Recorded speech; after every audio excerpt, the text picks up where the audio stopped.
সৌন্দর্য প্রেজেন্ট যদি না করি না, আপনি তখন বলবেন যে আপু আপনার এই কাজটা এতটা খারাপ কেন হলো, মান সম্পূর্ণ কেন হলো না। যেটা আমি বলতে চাচ্ছি আপনারা খুব একটা জানেন না, আপনাদেরকে জানাতাম, যেটা আমি টোটালি ক্লোজ করে দিয়েছি। আমার কাছে মনে হয়েছিল যে এটা আমি ঠিকঠাক ভাবে নিয়ে যেতে পারবো না। ভীষণ ভালো লাগছে, কারণ সিফাত এত স্বল্প সময়ের মাঝে আরো একটি এইভাবে বই মানে সকলের সামনে প্রেজেন্ট করবে, এটা আসলে আমি ভাবতে পারিনি।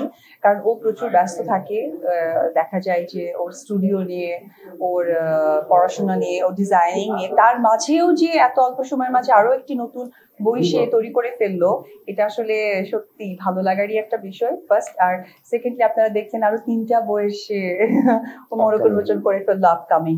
সো এটা আমি বলবো যে she is a very talent. এখন বইটা হাতে পাইনি, আজকে হাতে পাবো, তো পড়বো, আপনাদেরকে জানাবো। অগ্নিকন্যা। তবে যতটুকু জানি ও যে ঘোড়া চালানো শিখেছে, এটা নিয়ে কিছু একটা হবে, যেটা সোশ্যাল মিডিয়াতে আমি শুনেছি, এবং ওর মুখ থেকে কিছুটা আন্দাজ নেওয়া। সিফাত তো আমি মনে করবো যে ওর টোটালিটি ট্যালেন্ট, ওর সবকিছুর মধ্যেই নতুনত্ব রাখে। তো এই জন্যই আসলে সিফাত নুসরাত। তো এটা আসলে আলাদাভাবে বলার কিছু নেই। আর ব্যবসায়ী কথাটা বলে খুবই ভালো হলো।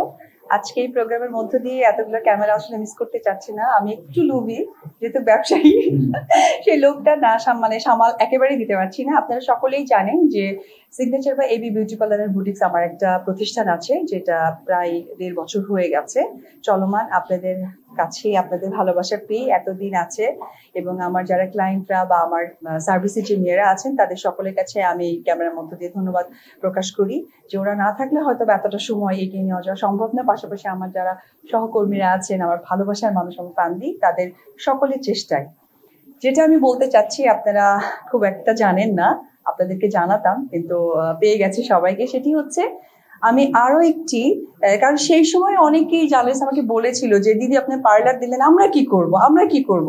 তো আমরা কি করবো ব্যাপারটা আমার মাথায় ছিল, শুধু একটু সময় সাপেক্ষ। সেটি হচ্ছে signature by AB gents salon আমি ভেরি সুন ওপেন করতে যাচ্ছি।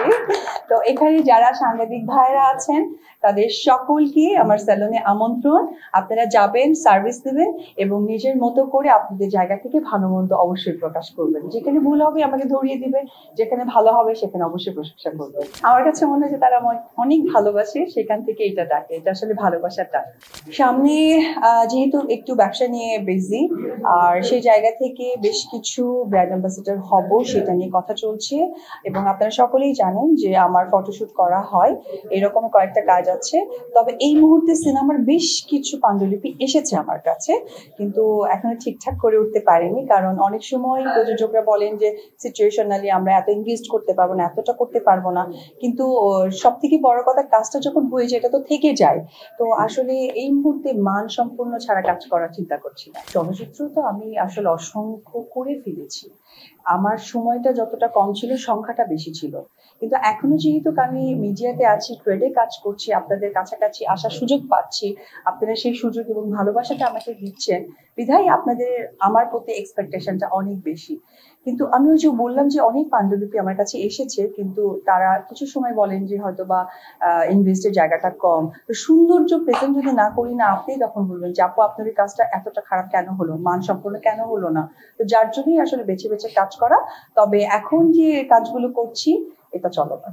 আসলে ওইভাবে ভেবেচিন্তে ব্যবসা করা যায় না। ব্যবসাটা আসলে এরকম, আপনি ইনভেস্ট করার পর ফিডব্যাকটা কেমন পাবেন, সেই ফিডব্যাকের জায়গা থেকে আপনারা জানতে পারেন যে এরকম আমি ভালো কিছু আর্ন করছি। আপনারা জানেন আমার একটা ক্যাফে ছিল, যেটা আমি টোটালি ক্লোজ করে দিয়েছি। আমার কাছে মনে হয়েছিল যে এটা আমি ঠিকঠাক ভাবে নিয়ে যেতে পারবো না। তো ব্যবসার ক্ষেত্রে ঠিক তাই।